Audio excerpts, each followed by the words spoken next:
Confirmen, por favor, si se puede ver bien el pizarrón y si se escucha bien el audio. Sí, ingeniero, vamos Vamos a ver. Muy bien, entonces, bienvenidos. Esta es la semana número 11. Este es el grupo teórico número 4 del curso de Matemáticas 2. Esta semana vamos a entrar a la tercera y última unidad de contenido de la asignatura, la unidad número 3. Aquí vamos a ver las aplicaciones, pero ya no son las aplicaciones de la integral indefinida que vimos anteriormente, sino que son las aplicaciones de las integrales definidas. Eso es lo que vamos a estudiar en esta unidad. Hacer recalcar que solo se ven algunas de las aplicaciones de la integral definida. La integral definida tiene muchas más aplicaciones que las que se van a ver en este curso de Matemáticas 2. El tema que vamos a estudiar en esta clase y la siguiente del próximo miércoles es el método de Newton-Raphson y el área entre curvas a través del uso de integrales definidas. En este caso vamos a comenzar con el método de Newton-Raphson. ¿Qué es el método de Newton-Raphson? El método de Newton-Raphson es un método numérico. Hay bastantes métodos numéricos. Este es uno de ellos. Es uno de los métodos más amigables. Es un método numérico que permite determinar las raíces de una ecuación. A veces necesitaremos determinar las raíces de una ecuación o de una función, es decir, los valores de x que vuelven 0 a la función o que cumplen la igualdad, porque van a haber intersecciones entre gráficas que no será posible determinarlos a través del factoreo o a través de la fórmula general. Por ejemplo, si tuviéramos un polinomio de esta forma, x al cuadrado más coseno de x menos 3 igual a 0. Por razones evidentes es muy difícil, quizá imposible, despejar la variable x de ahí y saber cuál es la raíz de esa ecuación, cuál es el valor de x que cumple con esa igualdad. Entonces, para determinar ese valor de x se recurre a métodos numéricos, como lo puede hacer el método de Newton-Raphson. Bueno, vamos a ver cómo funciona ese método numérico. A la hora de la práctica, la aplicación de ese método numérico no se enfoca nada más que en aplicar esta formulita a partir de un valor de prueba que le vamos a llamar x sub 0. Entonces, a la hora de la práctica, esto no es muy complicado de hacer. Sin embargo, vamos a hacer la demostración de cómo funciona ese método. Miren, funciona más o menos así. El objetivo es determinar este punto de acá, se llama x sub r, que representa el valor de x, que es la raíz de la función f de x. Cuando una función f de x pasa por el eje de las x, ese intercepto con el eje de las x se le llama raíces de la función. Entonces vamos a aplicar el método de Newton-Raphson a este problema en general simbólico, que tiene una función f de x, como ven en su siguiente clase, y en bueno, vamos a tomar un valor de prueba, un valor cercano a x sub 0. Recordemos que este no lo conocemos, ¿sí? Lo más recomendable es hacer una gráfica de la función para ver más o menos por dónde está el corte, y dependiendo de esa vista que uno tiene de más o menos por dónde está, elige un valor de prueba x sub 0. Por ejemplo, si aquí estuviera, por decir algo, el 1 y aquí estuviera el 2, entonces no sabemos exactamente dónde está. Puedo tomar de valor de prueba el x sub 0 igual a 2, es una opción, o x sub 0 igual a 1. No importa si uno queda detrás o queda delante de la raíz, el método se autocorrige después de hacer unas cuantas iteraciones. Es decir, que lo vamos a hacer una y otra vez hasta determinar el valor de x sub r. Entonces, vamos a empezar con x sub 0. Bueno, cuando el valor de prueba es x sub 0, la función esta tiene una imagen en el eje de la y. Esa imagen en el eje de la y sería la función f evaluada en el valor de x sub 0. Además, si yo trazo una recta tangente a la gráfica de esta función, ¿sí? Si yo trazo esa recta tangente, puedo decir que para la tangente número 1, o la recta tangente número 1, la pendiente o la inclinación de esa recta tangente se calcula como la primera derivada de f, por lo que aprendimos de la matemática 1 y del cálculo diferencial. La primera derivada de f evaluada en la abscisa x sub 0. Entonces, así calcularía la pendiente de la recta tangente número 1 como la función derivada evaluada en x sub 0, y además en x sub 0 la función tiene una imagen x sub 0. Otra cosa importante es que si yo quiero determinar la ecuación de esta línea recta, miren, voy a ocupar las formulitas de punto pendiente. Recuerdan que cuando nosotros teníamos en el eje x, y, en el plano cartesiano x, y, yo tenía una línea recta que pasaba por acá. Entonces, si yo conocía un punto, pongámosle un punto A, que tiene coordenadas X, A y Y, A, y además conocía la pendiente de esa recta, si yo conocía un punto de la recta y su pendiente, había una forma, una ecuación de línea recta que se llama ecuación punto pendiente. ¿Alguien se recuerda cómo era la forma de esa ecuación punto pendiente? No era la de Y. 1 es igual a M por X menos X. Ok.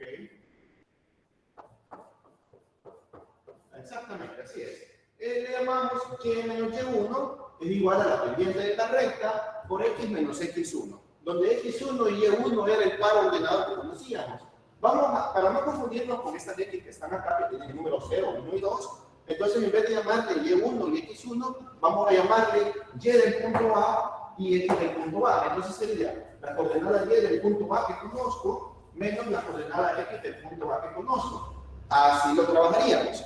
Entonces, ¿qué necesitamos? Primero, estamos trabajando la ecuación, quiero determinar la ecuación de la línea tangente 1. Entonces aquí sería la pendiente de la recta tangente número 1. Entonces, Y menos YA. Entonces digo, bueno, ¿qué sucede en el punto A? ¿Quién es el punto de la recta? Bueno, la recta tangente pasa por aquí, es cierto, pero también pasa por aquí, por el punto que tiene coordenadas X1 o más 0, porque está en el eje de las X. Entonces significa de que si utilizamos este punto, el valor de Y sub A sería 0.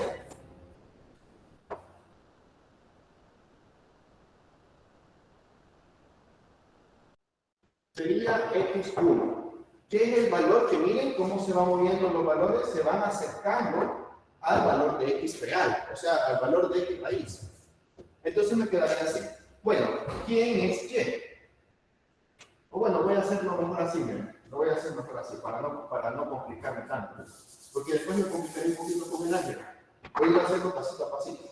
Y menos YA es igual a pendiente de la recta tangente número 1, voy a aclarar que es la número 1, por X menos X así. Entonces voy a ir sustituyendo pedacito por pedacito. Primero, la pendiente de la recta tangente. La pendiente de la recta tangente es la primera derivada evaluada en X sub 0.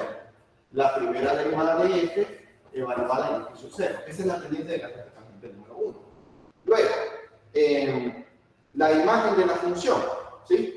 Que sería F en X sub 0. O sea, Y, la imagen de la función sería F en X sub 0.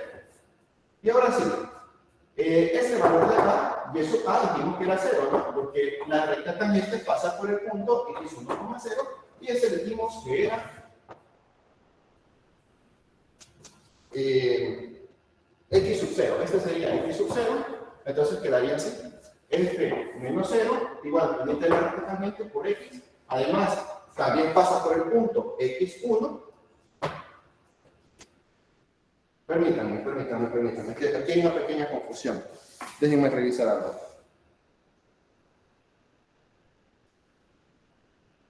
No, estamos bien.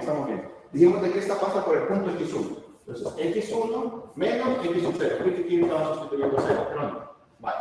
Entonces, vamos a partir de X sub 0, y en el punto donde iniciamos, vamos a determinar el valor de X sub 1. F de X menos 0 es lo mismo que tener simplemente F en X sub 0, y vamos a despejar. Quedaría la función en X sub 0 dividido la primera derivada de F en X sub 0 es igual a X1 menos X sub 0. Luego voy a despejar el valor de X1 porque quiero movilizar de aquí para acá. Entonces me quedaría de esta forma.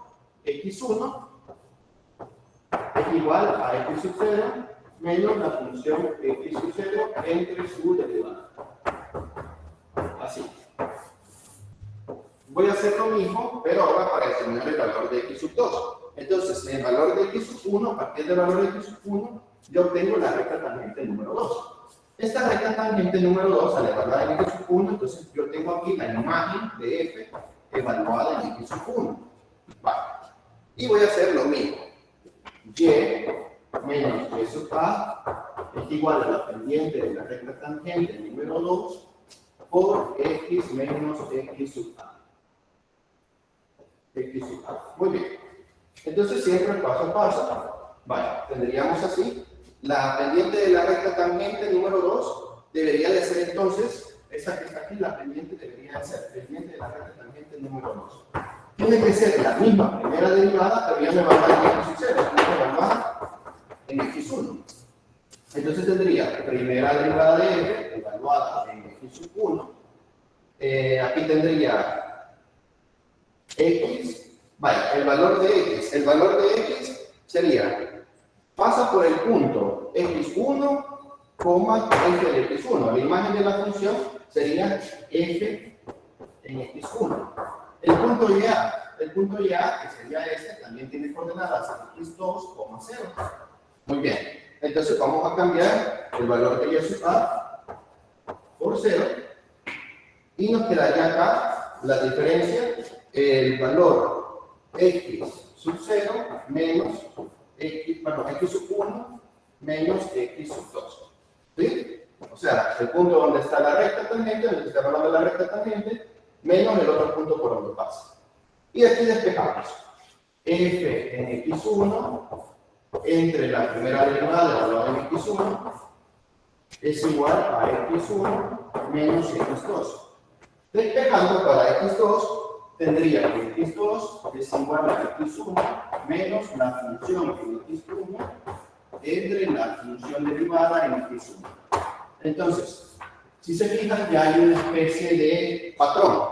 Este es 0, 0, 0, pasa a ser 1. Este es 1, 1, 1 y pasa a ser 2. Entonces podemos decir que todos tienen su índice n, n, n, y pasa a ser n más 1 en el lado izquierdo. Entonces, esa es la demostración del método de Lepton-Raphson. Sin embargo, a la hora de resolver problemas, es mucho más sencillo de lo que parece. Solo se ocupa este pequeño modelo matemático. Y eso es lo que vamos a hacer en este momento. Vamos a volver por acá. Voy a dejar el modelo matemático. Vale. Y vamos a hacer el primer problema de su guía. El primer ejemplo.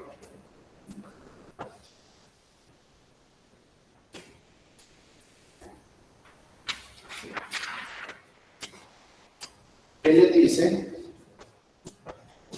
que determinemos la raíz positiva. Hay que determinar la raíz positiva usando el método de Lepton-Raphson.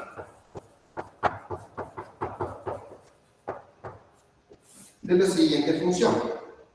Y igual a x cuadrado más 4x menos 1. Vale.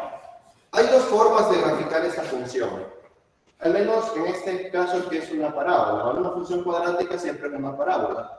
Una forma de identificar, de graficar la función es determinar su vértice y ver hacia dónde abre, si para arriba o para abajo.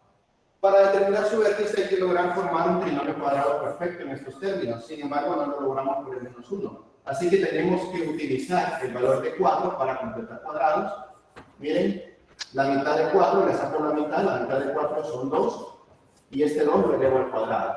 2 al cuadrado son 4, entonces sumo 4 y resto 4. Importante, estoy complementando cuadrados porque el coeficiente de x al cuadrado es 1 positivo. Entonces me quedaría así. Y igual a x al cuadrado más 4x. Sumo primero 4, luego el resto 4, y hay uno que sigue aquí, entonces lo vuelvo a poner por acá. Ahí está. Los primeros tres términos son un trinomio cuadrado perfecto. Entonces nos quedaría de esta forma. Y es igual a x más 2, la raíz de esta es x, la raíz de este es 2, los signos son más, entonces ponemos más y lo elevamos al cuadrado. Y luego menos 4 menos 1, menos 4 menos 1 menos 5. Podemos pasar este menos 5 al lado derecho, al lado izquierdo y dejarlo así. Y más 5 es igual a x más 2 al cuadrado. Esta ecuación que tenemos acá, ustedes ya la conocen, es la ecuación ordinaria de la parábola. Para determinar el vértice de una parábola se requiere su ecuación ordinaria y lo que se procede a hacer es igualar a 0 cada uno de los dos lados de la ecuación. Es decir, igualo a 0 este lado e igualo a 0 este otro. Me quedaría y más 5 igual 0. Y despejando, y vale menos 5. Entonces, esta es la coordenada y del vértice de la parábola. Luego, x más 2 igual a 0. Y despejando, x igual a menos 2. Entonces, esa es la coordenada x de su vértice. El vértice tiene coordenadas menos 2 en x, menos 5 en y. Menos 2 en x, menos 5 en y. Además, vemos que el signo que no se ve aquí es positivo. Entonces, si la variable x está al cuadrado y el signo es positivo, significa que la parábola abre hacia arriba. Si no lo saben eso, anótenlo. Si la variable x está al cuadrado y el signo es negativo, entonces abre hacia abajo. Cosa contraria sería si y estuviera al cuadrado en lugar de x. Si y estuviera al cuadrado y su signo fuera positivo, abre hacia la derecha. Y si esto estuviera al cuadrado y su signo fuera negativo, entonces abre a la izquierda. En este caso es x al cuadrado, variable positiva, entonces va a abrir hacia arriba. Muy bien, ya tenemos un bosquejo. Para graficar la parábola ya tenemos un bosquejo. Nos quedaría de esta forma.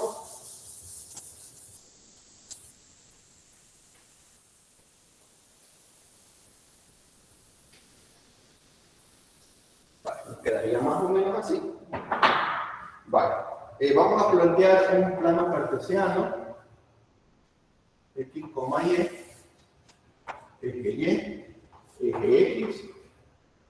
Ubicamos el vértice, está a menos 2 en X y menos 5 en Y. Entonces, más o menos, este es un bosquejo.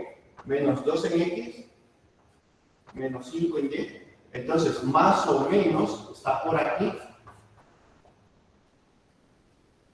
Y se abre hacia arriba. Entonces, se abre más o menos así. Hacia acá y hacia allá. Vale. Ese es el bosquejo de la parábola que estamos explicando. Muy bien. Listo. Entonces, tenemos que encontrar las raíces. Tiene dos raíces. Tiene una raíz acá, que es donde corta el eje X, pero esa es la raíz negativa y nos están preguntando por la raíz positiva. Entonces, la que yo necesito encontrar es este valor de aquí. Este X sub R es el que necesito encontrar. Entonces, a partir de la gráfica, tengo que dar un valor de prueba. ¿Qué valor le gustaría probar? Según lo que ven en la gráfica. Prueben 1. Podemos probar en 1. Y alguno puede decir, vale, muy bien, alguno puede decir, no estoy seguro si es el 1, ¿qué tal si es 4? Mejor voy a probar con x igual a 0. Vaya, está bien, también se puede probar con x igual a 0. O dice, tal vez este está casi cercano al 2, voy a probar tal vez que esté en 2. Vaya, también se puede probar con 2. O sea, no importa con cuál pruebe.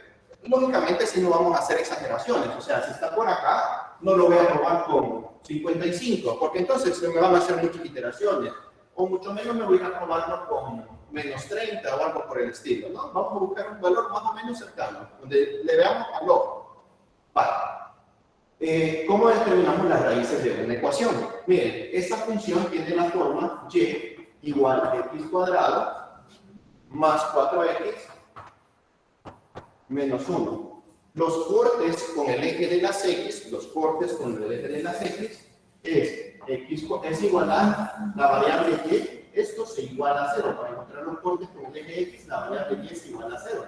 Dejando la ecuación x cuadrado más 4x menos 1 igual a 0. Y esto quiero que le pongan mucha atención. ¿Sí?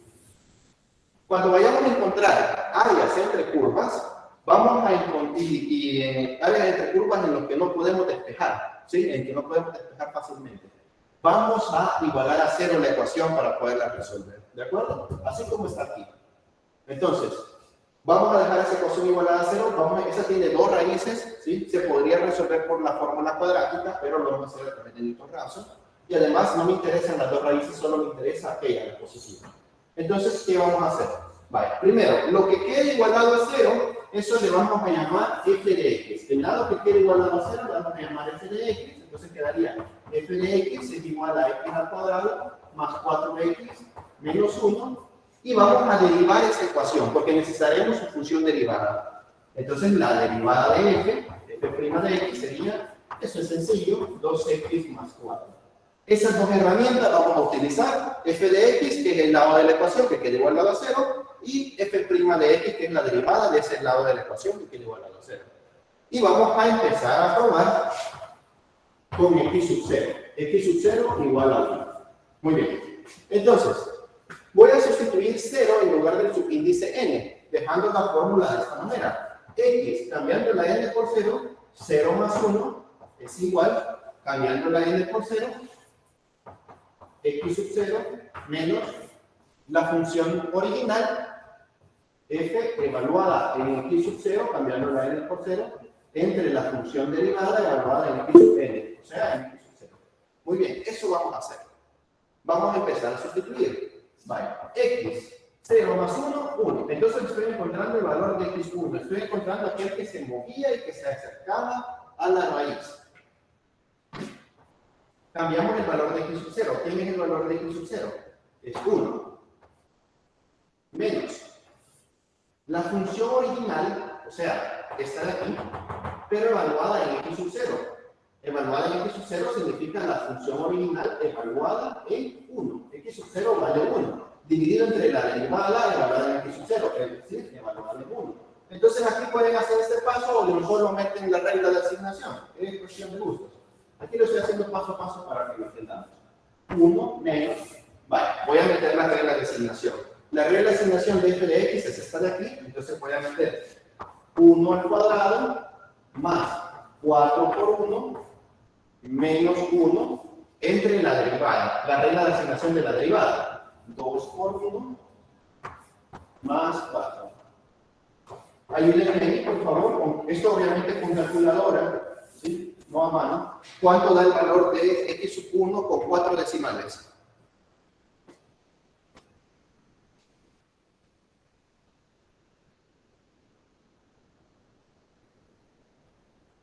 ¿Sí? ¿Cuánto les da ese valor? 2 tercios. ¿Cuánto? 2 tercios. Ok, 2 tercios. Ahorita vamos a trabajar con decimales. 2 tercios sería 0.6667. 2 tercios. ¿Todos les da lo mismo? Verifíquenme.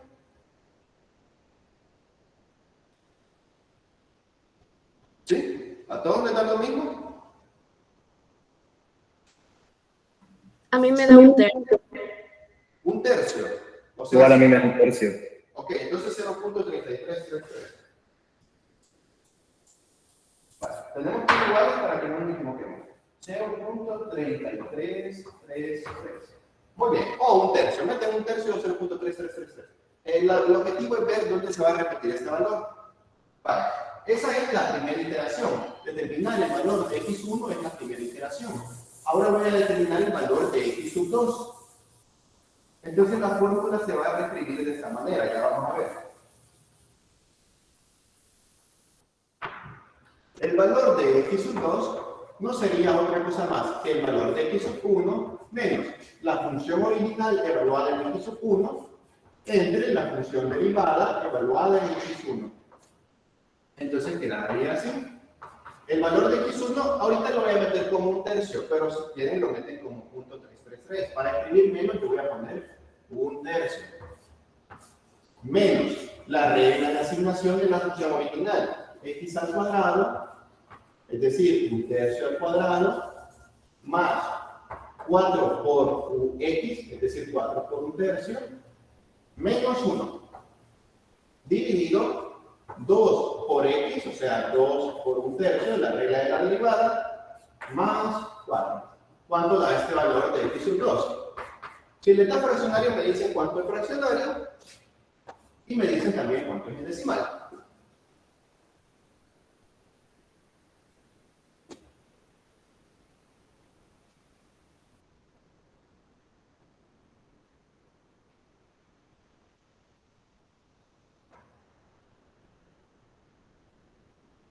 ¿Sí? Me da 5 sobre 21.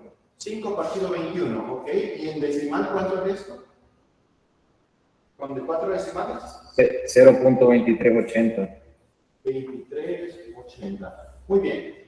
Miren que no se parecen los valores. Sí, más o menos, va 0.24 y 0.33, pero como para decir que son iguales, no. Entonces vamos a hacer otra iteración. Vamos a hacer tantas iteraciones sean necesarias hasta determinar que este valor se repita. Entonces, veamos. Este si gustan 0.2380, si quieren trabajar con 4 decimales o trabajan con 2 decimales, se puede aproximar a 0.24, depende de cada bibliografía. yo al menos recomiendo trabajar con 4 decimales y detenerse hasta que se da la igualación de 4 decimales. Bueno, vamos a determinar x sub 3. Miren, la fórmula solo cambiaría el primer subíndice, sería el x sub 2 menos la función original evaluada en x sub 2 entre la función derivada evaluada en x sub 2. Es decir, pueden meter el decimal, pero yo voy a meter la fracción para escribir menos 5 sobre 21 menos, y aquí metemos la función de la regla de asignación de la función original, 5 sobre 21 al cubo, al cuadrado, perdón, más 4 por 5 sobre 21 menos 1 entre la derivada evaluada en 5 sobre 21. 2 por 5 sobre 21 más 4. Muy bien. ¿Cuánto da ahora el valor de x sub 3? No sé si les da fracción. Creo que no, pero ustedes díganme.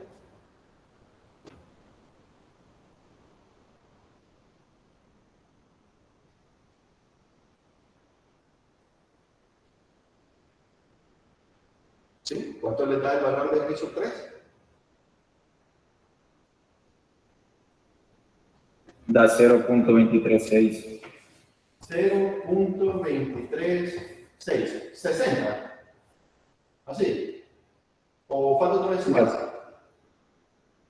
Lo puedo aproximar a 1, 0. Ok, va. Entonces lo dejamos ahí. Miren, aquí uno ya puede detenerse. Si la precisión solamente es de 2 decimales, entonces tanto 23.8 aproxima a 0.24 como 0.236 aproxima a 0.24. Entonces ya aquí se repite el valor. Entonces el valor de x real o la raíz de x positiva, la positiva, es el x sub 3, o sea, 0.24 aproximadamente. Y así se utiliza el método del Torrazzo. ¿Alguna pregunta con la resolución del ejercicio?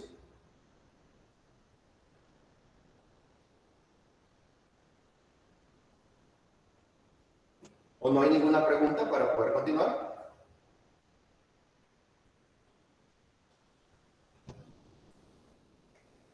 Confírmenme si les ha quedado claro para poder continuar. Todo claro. Muy bien. Vamos a utilizar una herramienta para poder visualizar cómo es este método de Torrazzo, para que le dé más lógica a cómo funciona, ¿sí? Eso que vamos a ver en pantalla es para que lo tengan en su mente, cómo está funcionando el método de Torrazzo, en qué se basa. Vamos a borrar por acá.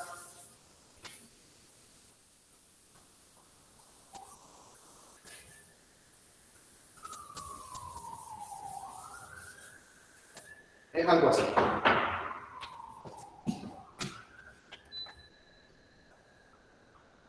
Permítanme, vamos a proyectar.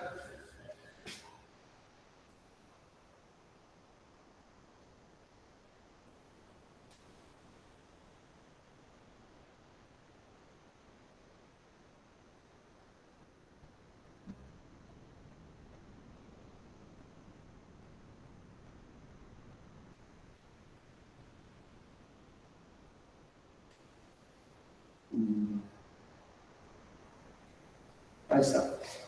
Ya se va a ver más claro. Tal vez.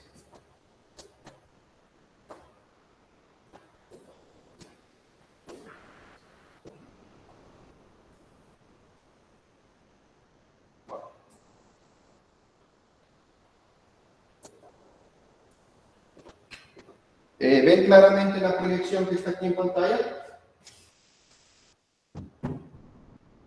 Verifíquenmelo, por favor.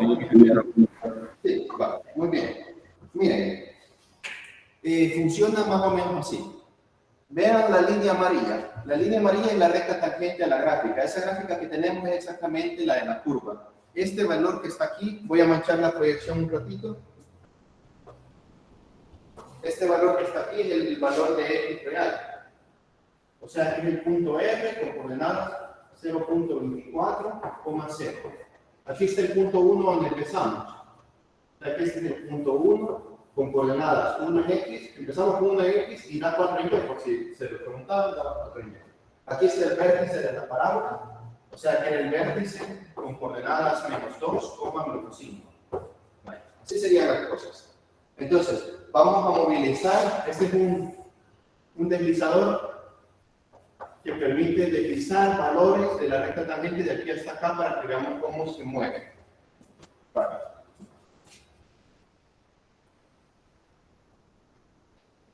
Miren cómo va variando la recta tangente. La recta tangente en ese momento llega a tocar el valor equirreal. Entonces, así como funciona el método de Newton-Raphson. Y no importa si empiezan por acá, imagínense que alguien quiso tomar de prueba el vértice. La recta tangente se corregirá hasta pasar otra vez por la raíz.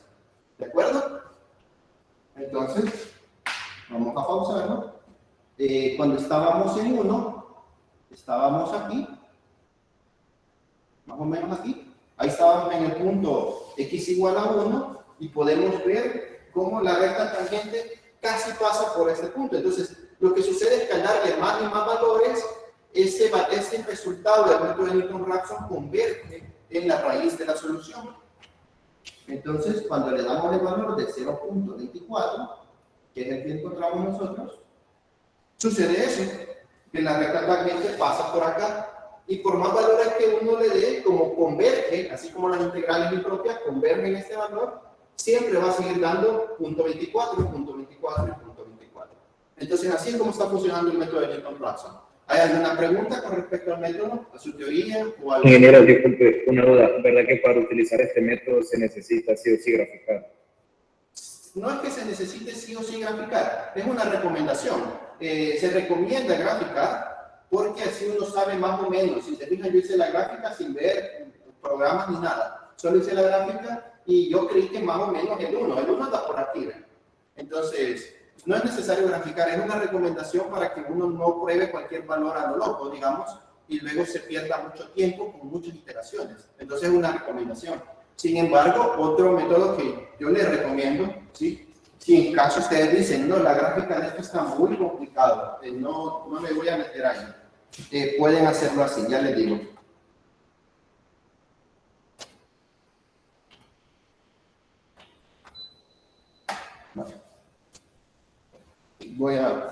Se ve bien en la pantalla, ¿no? ¿O está muy oscuro? ¿Necesitan luz? No, sí se ve bien. Muy bien. Entonces, un método que pueden hacer, pero no siempre va a funcionar, ¿de acuerdo? No siempre, es darle valores a la X, y esto también le va a tomar tiempo, ¿sí? Porque pueden, por ejemplo, si la función era X al cuadrado, ¿se vería en el amarillo? Sí. Era X al cuadrado menos, creo que era más 4X menos 1, ¿no? Esa era la que estábamos trabajando. Entonces, ustedes le pueden dar valores, una tabla de valores de X y un resultado para Y. Entonces, por decir algo, prueben de menos 2 a menos 2, a 2. Menos 2, menos 1, 0, 1, 2. Ayúdenme entonces a evaluar, por favor, cuando vale menos 2, ¿cuánto hay?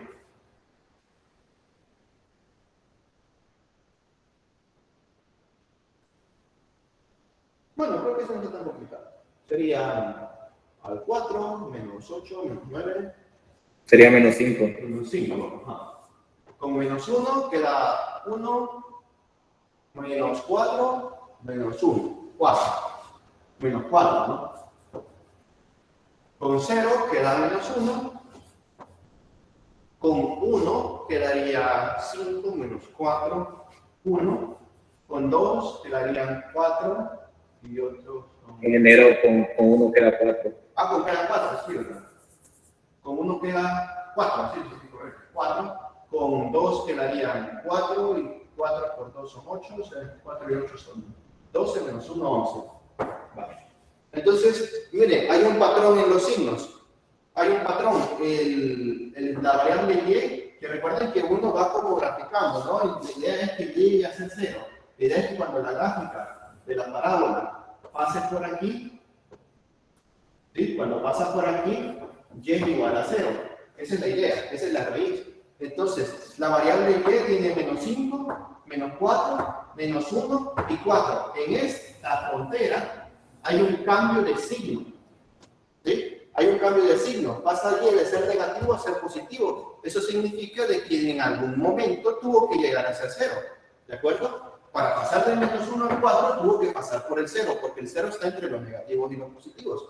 Entonces, la conclusión es que la raíz se encuentra entre 0 y 1. La raíz de x, el x real,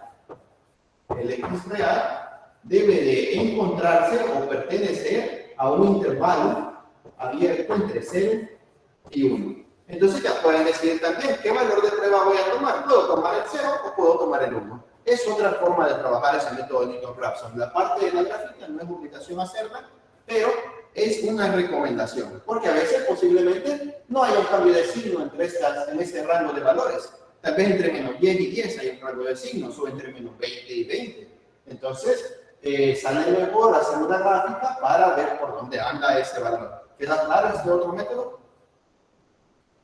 O sea que yo puedo agarrar, cuando vaya a empezar por el primer valor, yo puedo agarrar cualquier valor por izquierda o por derecha. Exacto. En este caso lo resolvimos con x igual a 1, o sea, por derecha, pero pude haber trabajado con x igual a 0, o sea, por la izquierda. Si nos fijamos en la animación, la recta tangente cuando venía por acá y se iba moviendo, siempre se autocorrige, el método se autocorrige y siempre pasa por el punto donde está la raíz. ¿Quedaría claro eso? ¿De que no importa si es izquierda o derecha? Ok, sí, queda claro. Vale, muy bien. ¿Otra pregunta que tengan para que podamos continuar? ¿O no hay otra pregunta? Todo bien, ingeniero. Vale, muy bien. Bueno, vamos a continuar entonces, vamos a resolver otro problema. Esta es la utilidad más primordial del método de Newton-Raphson, determinación de las raíces. Sin embargo, también puede ser utilizado para resolver ecuaciones que no podemos despejar tan fácilmente. Entonces se puede utilizar este método. ¿Qué tipo de ecuaciones nos vamos a encontrar? Mire, lo que vamos a hacer posteriormente en Newton-Raphson es la determinación de áreas entre curvas. Para determinar el área entre una curva, por ejemplo, imagínense, que yo quiero determinar el área que hay comprendida entre esta circunferencia que tiene centro en el origen y tiene un radio de 2, por decir algo. Y quiero determinar el área que hay entre esa circunferencia y esta parábola. ¿Sí? Quiero esta área. ¿De acuerdo? Entonces, para determinar esa área, vamos a necesitar, cuando lo veamos más adelante, vamos a necesitar los cortes, porque estos cortes son los que limitan la región de integración. Eso se va a llamar más adelante región de integración. Entonces, esos cortes limitan la región, esos cortes limitan el área que se desea determinar, y posiblemente sea muy difícil interceptar una parábola con una circunferencia. Los dos tienen ecuaciones complejas, entonces posiblemente sea difícil. Entonces, posiblemente necesitemos acudir al método de Newton-Raphson para determinar la raíz positiva, o la raíz número 1, y la raíz negativa, o la raíz número 2. Una pregunta, si esto fuera una circunferencia de radio igual a 2, ¿qué valor de prueba tomarían para encontrar a R1, a la raíz real número 1? Podría ser 1. Podría ser 1, correcto. 1 está más o menos por acá. O si gustan, ponen el radio aquí y aquí vale 2. Entonces también podrían tomar ese. Tal vez el 2 quede incluso más cerca, ¿no? Puede ser, quién sabe. Y para determinar a XR2, ¿qué valor tomarían de prueba? Podría ser entonces el -2. Podría ser el -2. Si pongo el radio a la izquierda, entonces posiblemente -2 queda cerca de la raíz. Entonces, así como vamos a utilizar el método de Newton-Raphson, ¿de acuerdo? Un bosquejo, no es una gráfica bien elaborada a detalle, es un bosquejo. Ojo, posiblemente a veces un bosquejo requiera la aplicación de determinar dónde están los extremos relativos de una función, ¿no? Lo de las derivadas igual a 0, intervalos de crecimiento, intervalos de concavidad, extremos relativos máximos y mínimos y puntos de inflexión. Depende de cada problema, así será la necesidad de nuestras herramientas para graficar. Bueno, vamos entonces a hacer algo como esto. No vamos a calcular todavía esa área, aún no nos vamos a meter a eso. Sino que lo que vamos a hacer es determinar la intersección entre dos curvas. Para ello vamos a resolver el segundo problema de su día. Les dice más o menos así.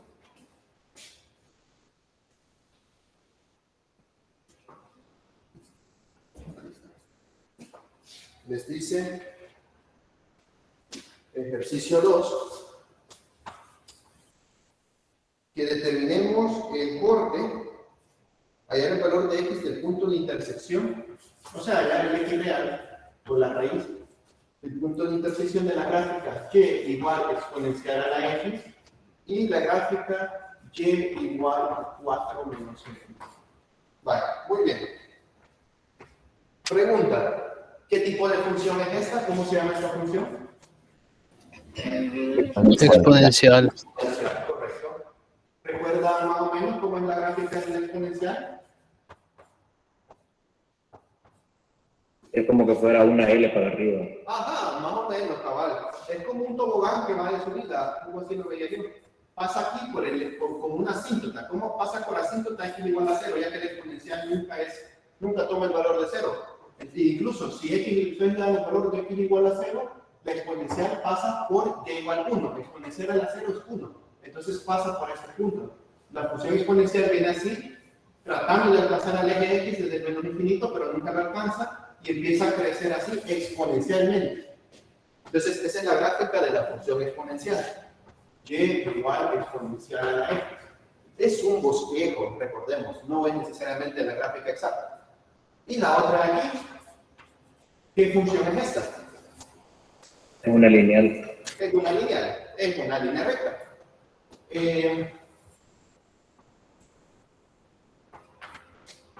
¿Cómo graficamos esta función de línea recta?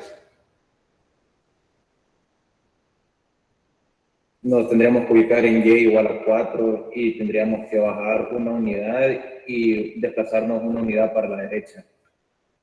La unidad para la derecha no. Ubicarnos en y igual a 4 sí. Esta ecuación, recuerden que tiene una forma en particular. Un número más una constante por una unidad. Es la ecuación igual a es la ecuación punto pendiente. Entonces, ¿cuál es, perdón, la ecuación pendiente intercepto?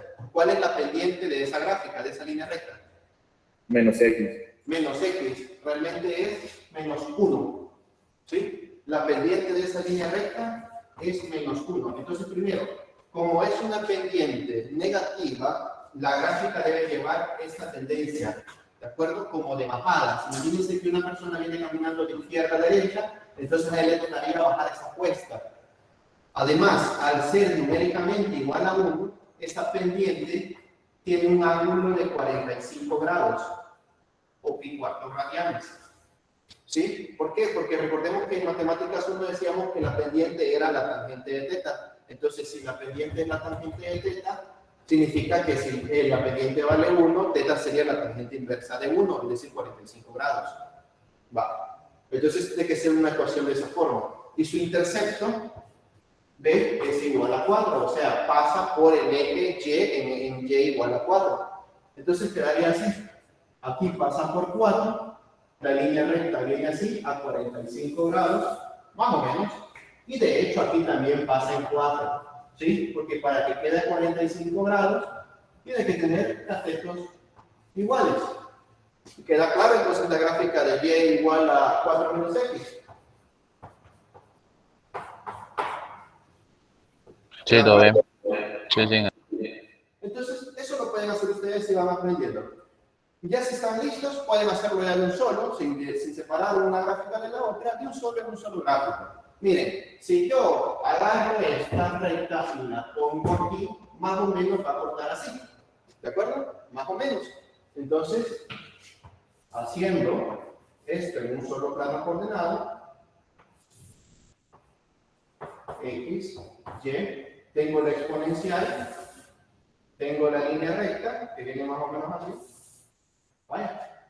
Entonces, aquí tengo 4, aquí tengo el punto de corte, y necesito determinar el x real. ¿Con qué valor de prueba le gustaría intentarlo? Con 2.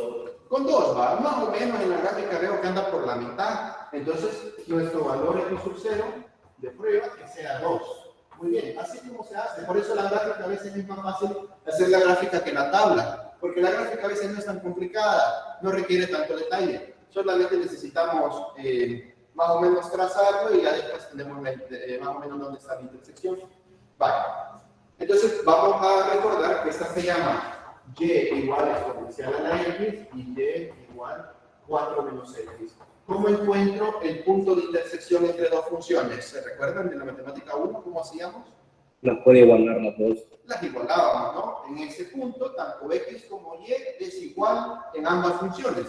Entonces voy a igualar ambas funciones.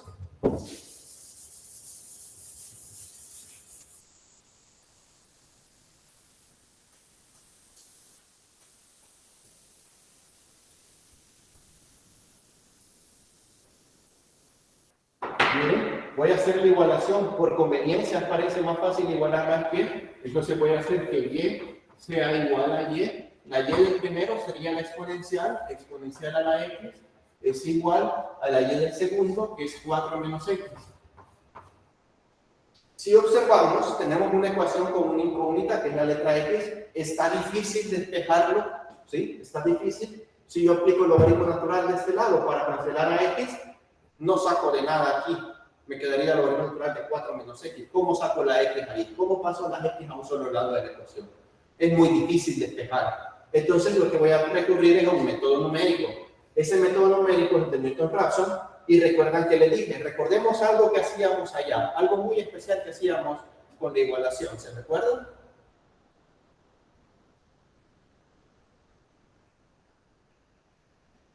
Hacíamos una igualación a un número y luego lo llamábamos f. ¿Se acuerdan a qué teníamos que igualar cualquier ecuación? Igualada a 0. Igualada a 0, así es. Entonces voy a escribir exponencial a la x más x menos 4 igual a 0.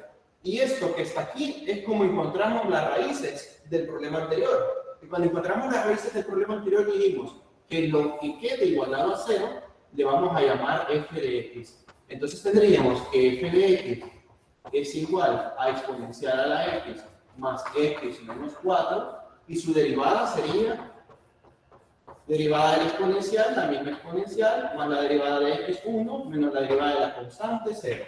Ya está. Una vez que esto y su valor de prueba, x sub 0 igual a 2, el problema ya está prácticamente terminado. Vale, vamos a evaluar.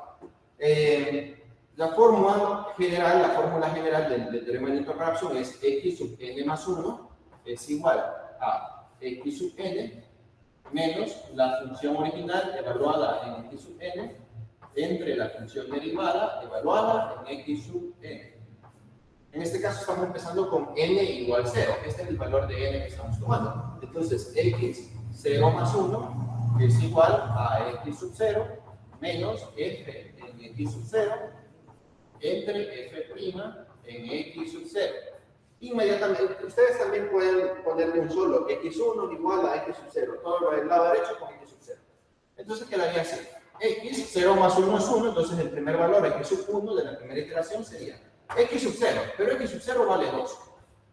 Menos la función original, esta, evaluada en 2, exponencial a la 2 más 2 menos 4, entre la función derivada, esta, evaluada en 2, exponencial a la 2 más 1.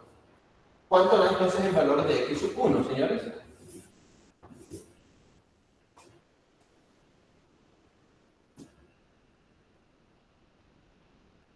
Da 1.36.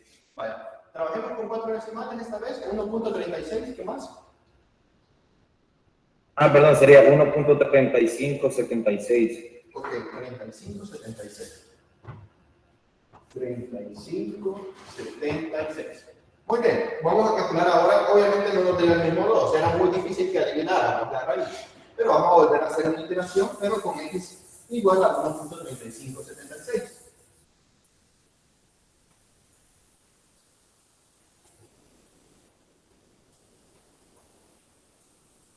Queda así. Fórmula ya con los subíndices. X sub 2 es igual a x sub 1 menos la función original evaluada en x sub 1 entre la función derivada evaluada en x sub 1. Entonces, x sub 2 sería x sub 1, pero x sub 1 es este valor. 1.3576 menos la función original. La función original, su regla es esta, exponencial a la 1.3576 más 1.3576 menos 4. Entre la función derivada, que es esta, exponencial a la 1.3576 más 1. ¿Cuánto da este resultado?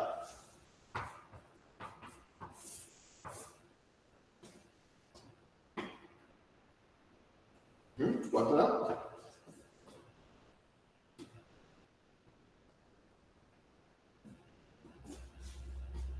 1.1029 me dio a mí.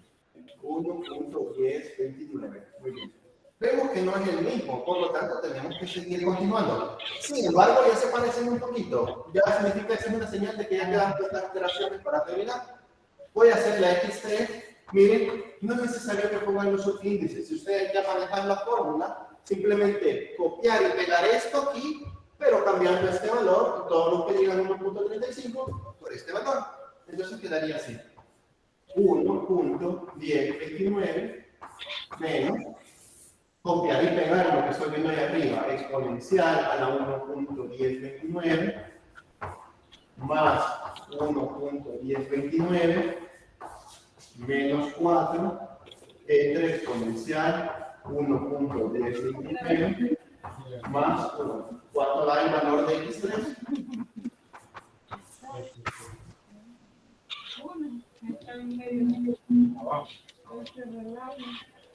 ¿Cuánto? No sé si hay que activar el micrófono, no estoy seguro. A mí me dio igual 1.0740. 1.0740. Ya casi, miren, ya casi. De hecho, este aproxima 1.10, 1.10, ya casi. Vamos a hacer una más para estar seguros. X4 es igual a 1.0740 menos, copiar y pegar, exponencial a la 1.0740 más 1.0740 menos 4 entre exponencial 1.0740 más 1. ¿Cuánto da esto? X4. Tal vez les dé el mismo, ¿sí? Si les da el mismo, no tengan pena de decirlo. Pero dicen ahí cuánto les da. 1.0737. Ya, ahí sí estamos bien cercanos, ¿no? 1.0737.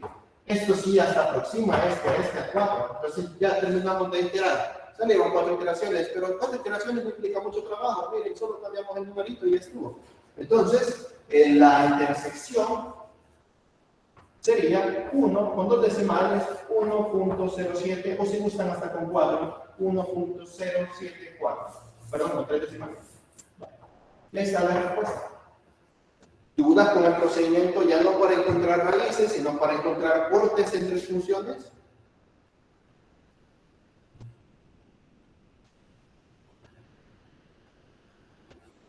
¿O lo tienen claro? Todo bien, ingeniero.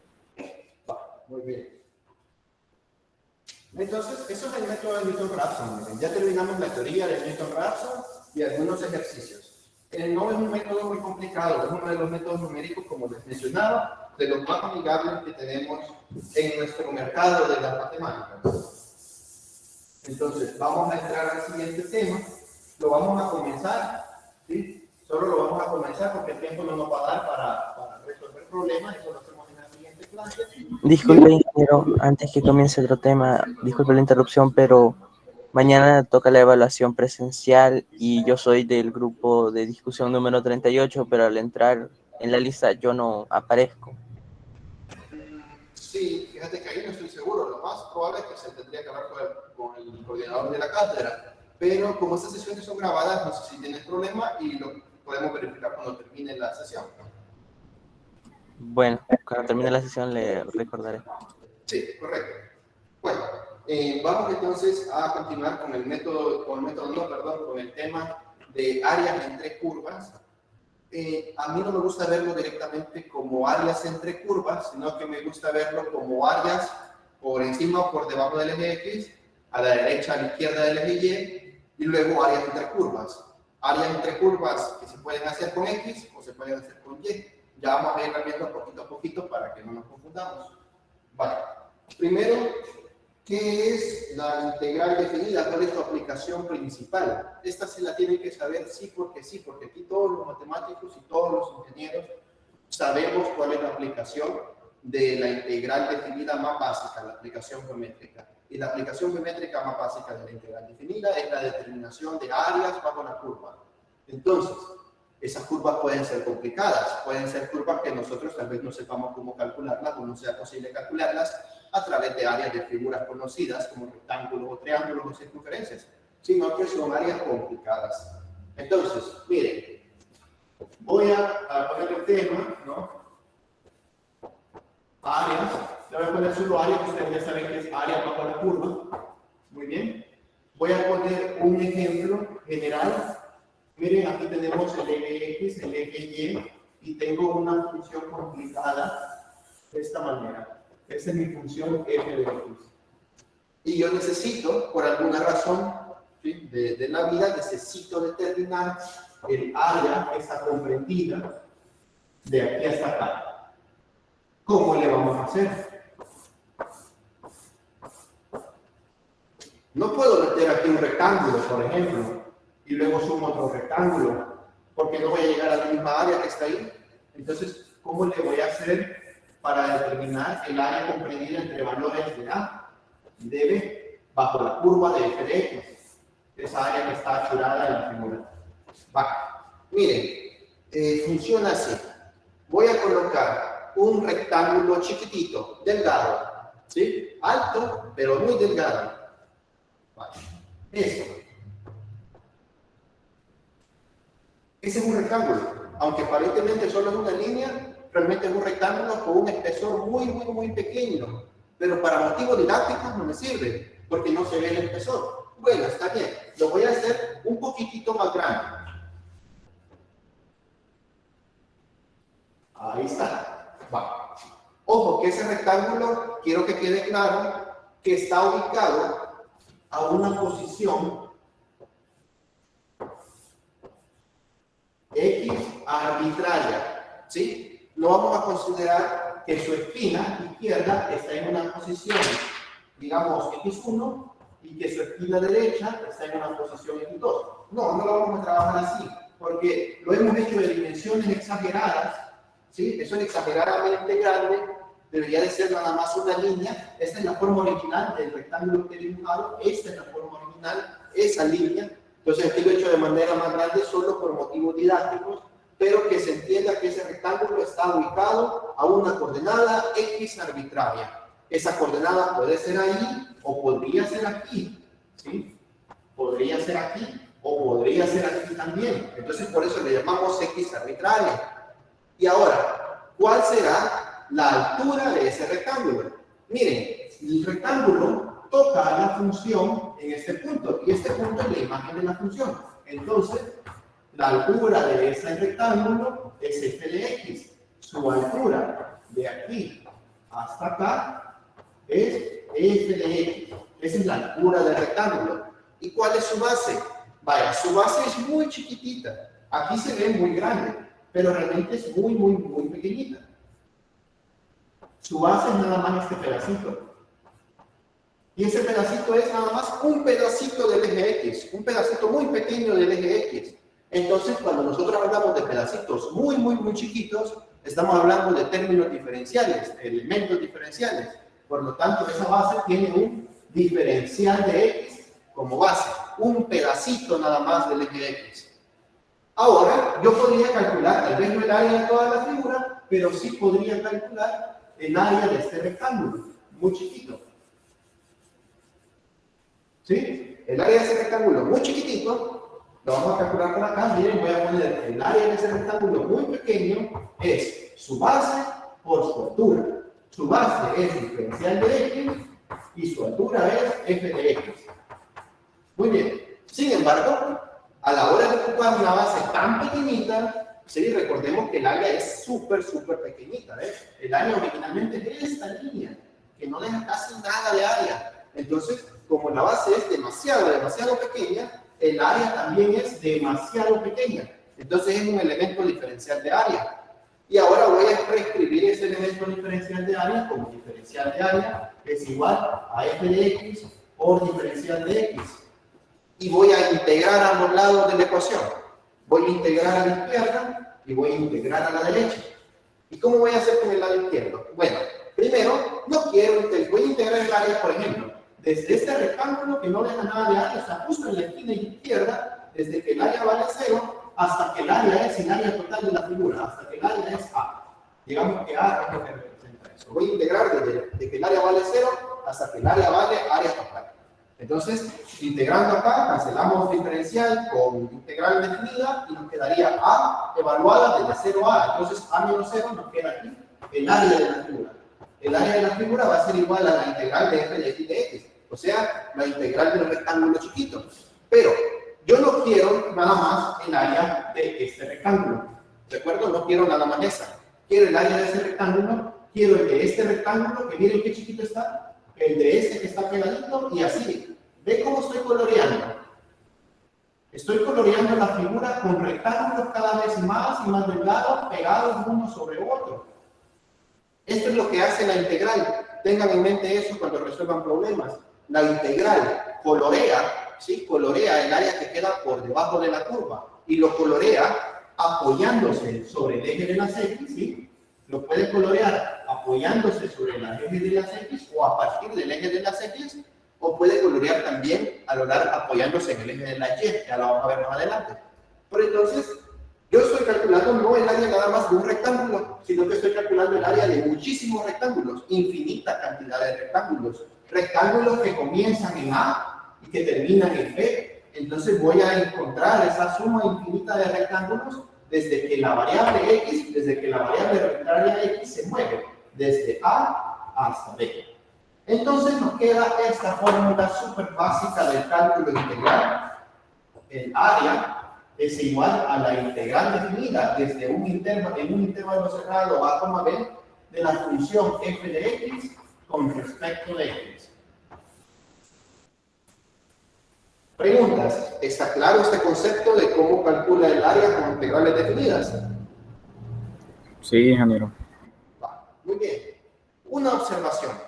Esa área, si ustedes la calculan, les va a dar un signo positivo. Ese positivo significa que el área está arriba del eje x. Si por casualidad tuviera una función así, eje x, eje y, y calculan el área de aquí hasta acá, o sea, que sería la integral definida. Imagínense que esa es la función p de x.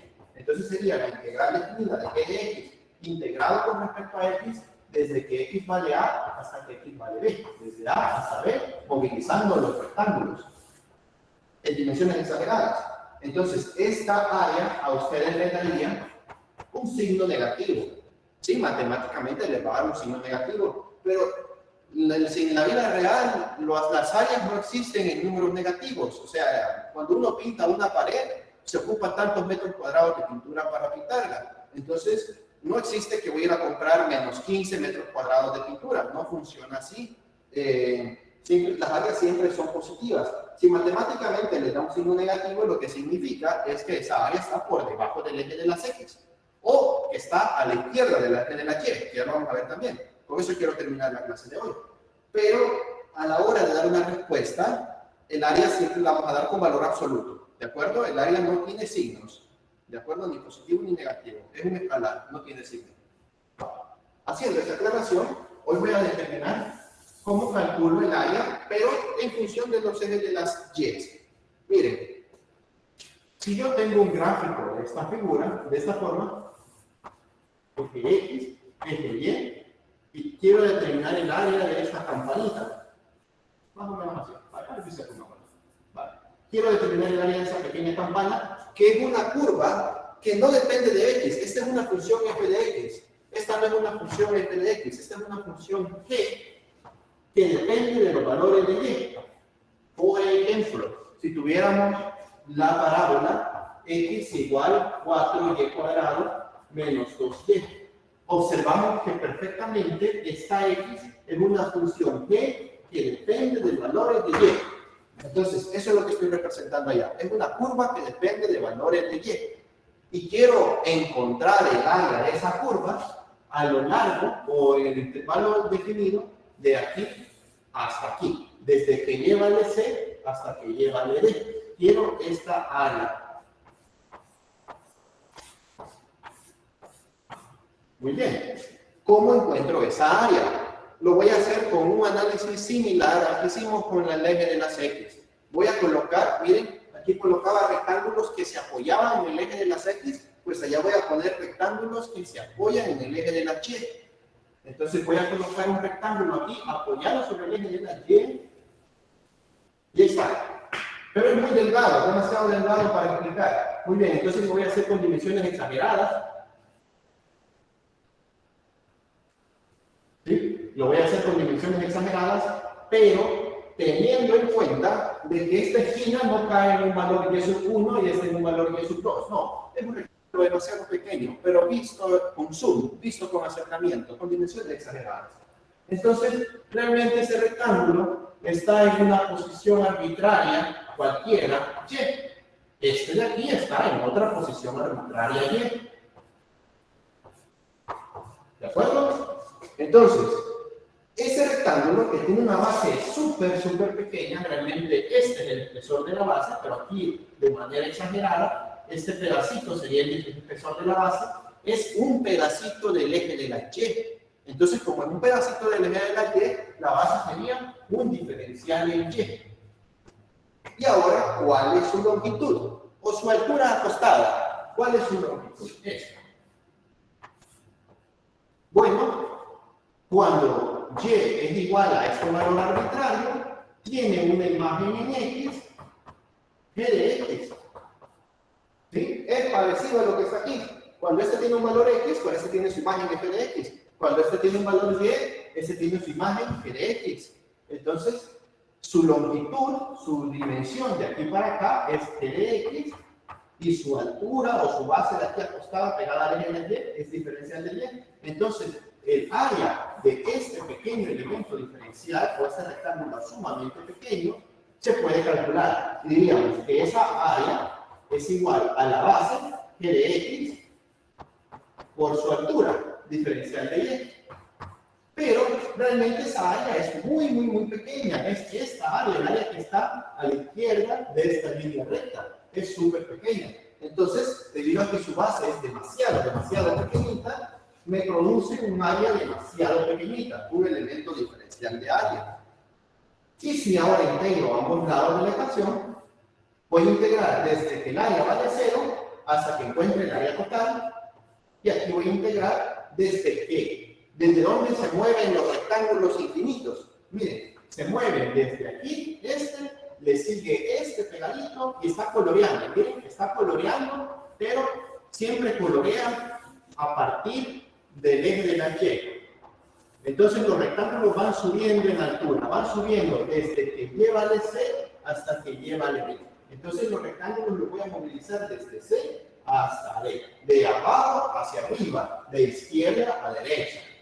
Entonces cancelamos por acá, obtendría que el área total es igual a la integral definida de C hasta D de una función g de Y por diferencial de Y. Aquí me he equivocado, aquí es imagen de Y. Aquí lo he puesto correcto. Aquí es g de Y. G de Y por imagen, por diferencial de Y. Y así se calcula un área en función de la variable Y. Miren, el modelo matemático es el mismo, ¿no? Simplemente es, vaya, ¿va a integrar con respecto a X? Sí, entonces su función de integración o su integrando debe ser puramente letra X. ¿Va a integrar con respecto a Y? Sí, entonces su integrando o función a integrar tiene que depender solo de valores de Y. ¿Cómo vamos a integrar cuando estemos en el eje de las X? Vamos a integrar siempre de izquierda a derecha. ¿De acuerdo? Desde el valor que está más a la izquierda hasta el valor que está más a la derecha. ¿Y cómo voy a integrar en el eje de la Y? Voy a integrar siempre así, de abajo hacia arriba, del valor que esté más abajo hasta el valor que esté más arriba. Preguntas con estos dos inicios de integrales definidas. ¿Alguna duda con algún concepto? No, ingeniero, realmente todo bien. Muy bien. Entonces, vamos a dejar hasta acá la clase. La próxima semana vamos a trabajar con ejercicios de estos y con áreas entre curvas. Ya no vamos a ver nada más esto, sino que ya cuando tenemos una parábola cruzada con una línea recta, ¿cuál será el área que está entre las curvas? Eso lo vamos a ver ya en la próxima semana. Entonces, si no hay ninguna otra duda, dejamos hasta aquí la clase y nos veríamos en la próxima semana.